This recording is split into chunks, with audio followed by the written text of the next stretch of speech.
When people ask you for your preferred pronouns, don't give the pronouns that match your sex, because you're then saying these are the pronouns I prefer. I just happen to be cisgendered, you know, so I prefer he and him because I'm a male. But now you're playing into the narrative. Sure. Instead respond, I don't have a preferred pronoun. I have a sex. I'm male, for example, or female. And that's a way to kind of state that. And now you're kind of taking a stand. You're planting a flag a little bit. But they've asked you for what your view is, and that's their ethic. Their ethic is we should let people be themselves. And so you're saying, okay, I'm myself. Except you, Mr. Christian, you can't be yourself. That's right. Well, that's the way it plays out. It's a one-way street. Right. But here's how I'm going to play that out in a conversation situation. I'm going to say that I'm going to ask, do you think the pushback is we don't want to use preferred pronouns with other people, okay, especially if they don't match their gender. All right, or if they don't match any gender, match their sex or any sex.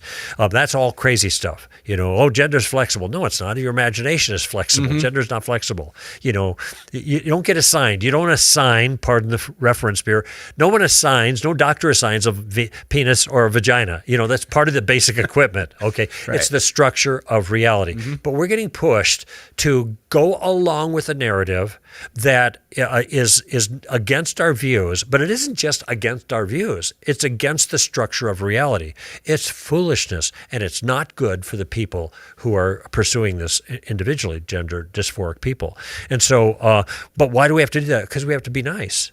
We have to, people should be authentic. You know, you do you is their idea. So if this is what they believe about themselves, we need to support what they personally my authentic self, to be Greg, their authentic self. Okay. My authentic self is to not say what my pronouns are. Okay. So, my authentic self is to tell you can see I'm a man. Yeah. So why can't, that's my authentic self. My authentic self is to say, you're a sinner. Yeah. I got to be myself, Greg. Okay. So now you're making the proper point. Yeah. Okay. But that's not tactically shrewd, because now you're making a statement that is liable to get a gainsay response. Somebody's going to disagree, and then bang, bang, bang, both disagreeing. So if we use the tactical approach, you're asking what our question? street smart, we're going to use questions that employ what you just said. That's the understanding we have. So I'm going to say to somebody in this situation, so do you think people ought to be authentic to their own views?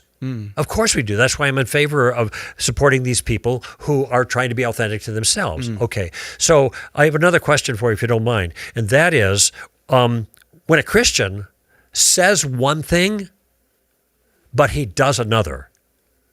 He says he believes this is his conviction, but he lives a totally different way. You hypocrite. It's a hypocrite. Yeah. Okay, yeah, that's a hypocrite. Is being a hypocrite wrong? Yes, it is. Now notice, I'm setting this up. You know where I'm going, Frank, and so to the viewers. Yeah.